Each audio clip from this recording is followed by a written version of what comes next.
저희 집에 놀러오는 친구들이 다들 놀라는 부분이 있어요. 제 술장에는 40도짜리 위스키도 있지만 50도, 심지어 60도를 넘어가는 위스키들도 굉장히 많아요. 근데 다들 그걸 보면서 와, 저건 어떻게 마시는 거야? 근데 이제 위스키를 조금 먹다 보면 40% 알코올 볼륨의 위스키들이 조금씩 싱거워지고 밍밍하게 느껴지기 시작하는 순간이 오실 거예요. 바로 지금 캐스크 스트렝스 위스키를 드실 때입니다. 도수가 높아서 바로 말이 안 나와. 라프로익 10 그리고 라프로익 10 캐스크 스트렝스 배치 12, 13, 14번 비교 시음 시작합니다. 제가 좋아하는 유튜버 중에 남자의 취미님이라는 분이 있어요. 그분이 항상 하시는 말씀이 있어요. 알코올 도수는 맛의 정수요. 저는 그 말에 100% 공감합니다. 이 알코올 도수가 높은 위스키들이 더 맛있어서 마시는 거예요. 술이라는 거는 물과 알코올의 혼합물이에요. 물과 알코올이 용매고 그 안에 녹아있는 용질이 뭐 맛이나 이스터 같은 향미 성분들, 기본적으로 알코올은 물보다 그런 물질들에 대한 용해도가 높아요. 용해도가 높은 알코올은 그만큼 다양한 맛과 향을 담을 수 있는 거예요. 저는 이걸 그릇으로 많이 표현하는데 40%짜리 알코올 도수의 위스키가 작은 그릇에 담겨있는 맛과 향이라면 60% 알코올 볼륨의 위스키는 더 큰 그릇에 맛과 향을 꽉꽉 채워놓은 위스키라고도 볼 수 있는 거예요. 기본적으로 위스키를 만드는 과정을 살펴보면 처음에 이제 위스키를 증류를 하고 이제 통에 들어갈 때, 오크통에 들어갈 때 도수는 보통 60도 언저리에 이제 오크통에 들어가게 돼요. 그 상태에서 숙성을 거치면서 조금씩 알코올 도수가 내려갑니다. 그래서 보통 통에서 꺼낼 때도 이제 뭐 50도 후반에서 60도 정도의 위스키가 나오는데 그 위스키에 물을 타서 도수를 낮춘 제품들이 우리가 일반적으로 먹는 엔트리 레벨의 위스키들이고요. 지금 가지고 있는 라프로익 10 같은 경우에도 40% 또는 43%까지 물을 타서 도수를 떨어뜨린 술이에요. 그런데 여기 있는 캐스크 스트렝스 제품들은 알코올 도수가 지금 배치별로 조금씩 다르기는 한데 12번 배치 같은 경우에는 60.1%, 13번 배치는 58.6%, 그리고 14번 배치는 57.9%. 물을 전혀 타지 않은 원본 상태의 위스키라는 거죠. 이거를 커피로 한번 예를 들어보면 얘는 아메리카노예요. 에스프레소에 물을 타서 희석을 해놓은 거고 이거는 에스프레소 원액 그대로를 맛보는 거죠. 특히나 라프로익 같은 경우에는 같은 10년 숙성 위스키를 엔트리 버전과 캐스크 스트렝스 버전을 비교해서 마실 수 있기 때문에 이 물을 탔을 때 원본과의 차이점을 조금 더 뚜렷하게 볼 수 있어요. 그리고 캐스크 스트렝스 같은 경우에는 기본적으로 도수가 거의 대부분 소수점 단위까지 표현이 되는 케이스들이 많습니다. 아닌데? 내가 가지고 있는 캐스크 스트렝스 위스키는 소수점 단위로 안 떨어지던데? 라고 말씀하시는 경우가 있을 거예요. 가장 대표적인 경우가 여기 있는 글렌파클러스 105 같은 제품일 거예요. 캐스크 스트렝스의 효시라고도 불리는 이 글렌파클러스는 105 프루프, 영국식 프루프로 60% 알코올 볼륨을 항상 지켜가는 위스키예요. 그래서인지 사실 오히려 글렌파클러스는 약간 비판을 받기도 하는 부분이 뭐냐면 이 60%라는 알코올 볼륨, 여기에 너무 목을 맨 나머지 얘네들은 결국 물도 안 타고 이 60%의 도수를 맞춰야 되는 거거든요. 그러니까 이 도수를 맞추기 위해서 이 캐스크 저 캐스크를 섞어서 가지고 오다 보니까 거기다가 또 나스 위스키고 높은 숙성연수, 낮은 숙성연수 가리지 않고 이것저것 도수를 맞추기 위해서 섞다가 맛이 없어진다. 여기에서 이제 나오는 배치라는 표현은 뭐냐면 한번 이 캐스크 스트렝스를 만들 때 사실 얘네들도 오크통에서 꺼내서 물을 안 탄다 뿐이지 오크통끼리는 서로 섞거든요. 그래서 이번에 나갈 오크통들을 뭐 예를 들어 100개를 골랐다. 그 100개의 오크통을 한 번에 쏟아 부어서 하나의 배치를 만들고 요번에 출시되는 100개의 캐스크는 배치 12번, 요번에 다시 한번 만들어서 출시되는 위스키는 배치 13번, 이런 식으로 배치별로 알코올 도수들도 조금씩 달라요. 라프로익 같은 경우에는 엑스 버번 캐스크에서만 숙성을 해요. 캐스크 간에 사실 차이가 그렇게까지 크지는 않을 거예요.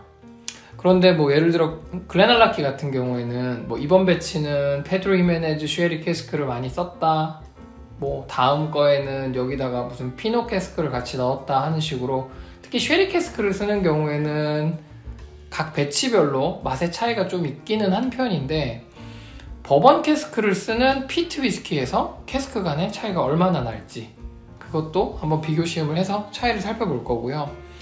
여기에 있는 13번하고 14번 배치는 제가 오픈을 한 지 한 2주에서 3주 정도밖에 안 된 바틀이고, 여기 있는 12번 배치는 오픈한 지 거의 1년 가까이 된 바틀이에요.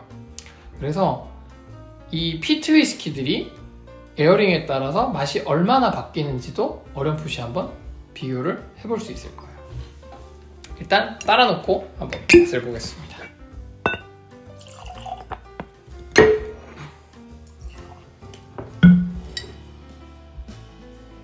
오우, 먼저 43% 알코올 볼륨의 라프로익 10년 엔트리, 요디한 피트향, 그 뒤로 달콤한 엑스버번 캐스크의 달콤한 향, 14번 배치부터 캐스크 스트렝스도 한번 향을 맡아볼게요. 향이 그렇게까지 10년에 비해서 강하게 빡치는 것 같진 않아요. 확실히 10년에 비해서 캐스크 스트렝스가 향이 피는데 조금 시간이 필요한 것 같아요.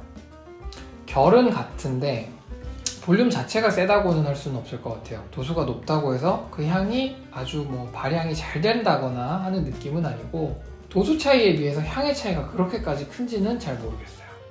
배치별로도 한번 향을 비교를 해볼까요?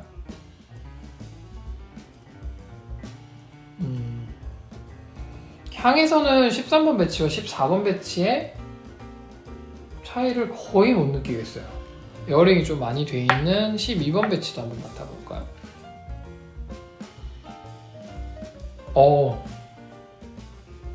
12번 배치는 향이 꽤 많이 날아갔어요. 근데 그 피트 향이 훨씬 더 섬세하게 느껴지네요. 이번에 맛을 한번 볼게요. 그래서 일단은 13번, 14번 배치별로 맛의 차이가 얼마나 큰지 일단 바로 놓고 하나씩 맛을 볼게요. 14번 배치.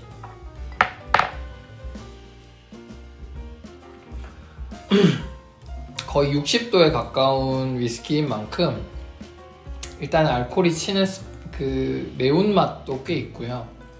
근데 그 이면에 피트향도 강하고 단맛도 굉장히 강해요.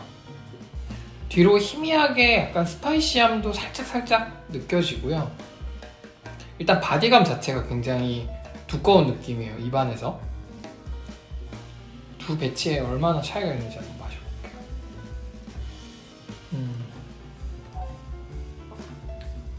잘 모르겠는데요.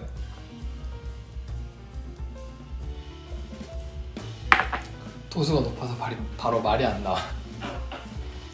솔직히 이거 블라인드로 두 개 마시면 두 개가 같은 술인지 다른 술인지도 비교 못할 것 같아요. 에어링이 좀 된 배치 12번은 어떤지 한번 또 맛을 볼게요. 물론 그러면 해보고. 이건 확실히 다르네요.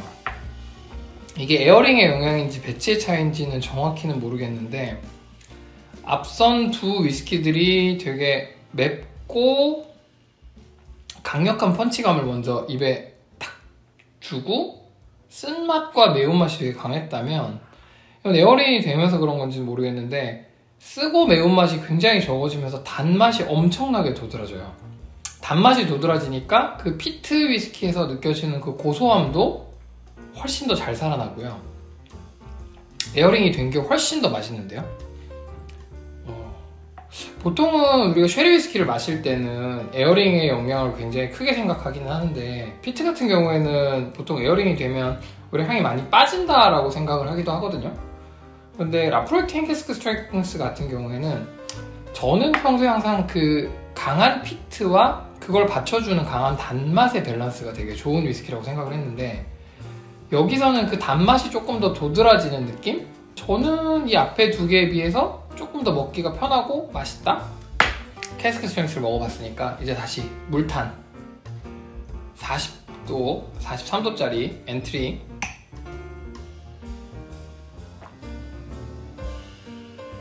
물이네요, 물.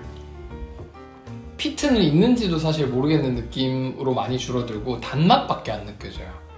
피니쉬도 거의 없고 대신에 단맛이랑 바닐라가 오히려 확 살아났어요. 요번에는 캐스크 스트렝스에다가 물을 몇 방울씩 좀 떨어뜨려서 한번 피워서 한번 마지막으로 맛을 볼게요.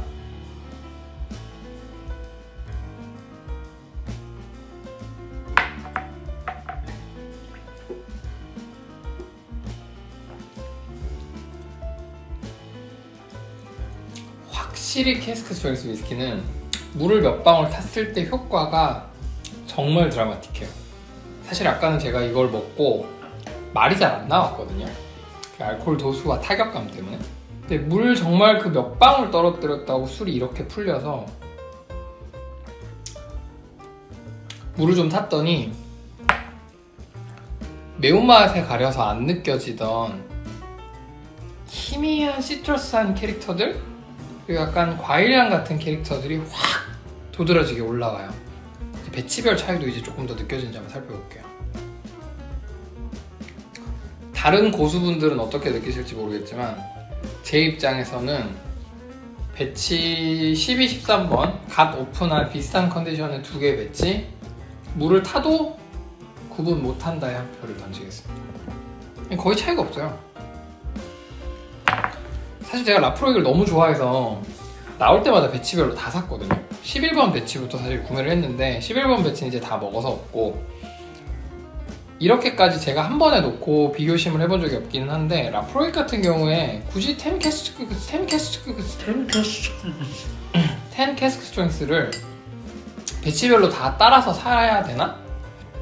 지금 같은 경우에 이제 영국에서 직구를 하시면 13번이나 14번 배치는 쉽게 구하실 수 있고 12번 배치는 조금 더 구하기 힘들기는 한데요. 예를 들어서 이제 배치가 나오는 걸 보다가 기왕이면 알코올 도수 조금 더 높은 거를 고르시는 걸 더 권해드리고 싶거든요. 예를 들어서 내가 라프로이그 10 캐스크 스트렝스를 갖고 싶은데, 마셔보고 싶은데 꼭 지금 당장 사야 하나? 언젠가 한번 사보고 싶다 라는 생각을 가지고 계신다면 당장 사지 마시고요. 60도 넘는 배치가 나올 때만 한 번쯤 사보시거나 하는 거, 저는 그거를 좀 권해드리고 싶기는 해요. 자, 이렇게 해서 오늘은 라프로이그 10 캐스크 스트렝스 세 가지의 배치, 그리고 라프로이그 10년 한번 비교 시음을 해봤는데요. 일단은 우리가 캐스크 스트렝스 위스키를 먹는다는 거는 그 증류소에서 나온 술들의 물타지 않은 본연의 맛을 즐기기 위한 목적이 커요. 그래서 사실 저 같은 경우는 만약에 엔트리 레벨 위스키를 마셔보고 맛이 있으면 고숙성 위스키를 먼저 찾기보다는 캐스크 스트렝스 위스키를 먼저 마셔보는 편이에요. 결국 증류소의 캐릭터를 조금 더 보여줄 수 있는 거는 캐스크 스트렝스라고 생각해요. 다음에는 모르겠어요. 라프로이그를 조금 더 마셔볼지 아니면 다른 증류소의 위스키들을 한번 살펴볼지 다음 주를 기대해주세요. 안녕.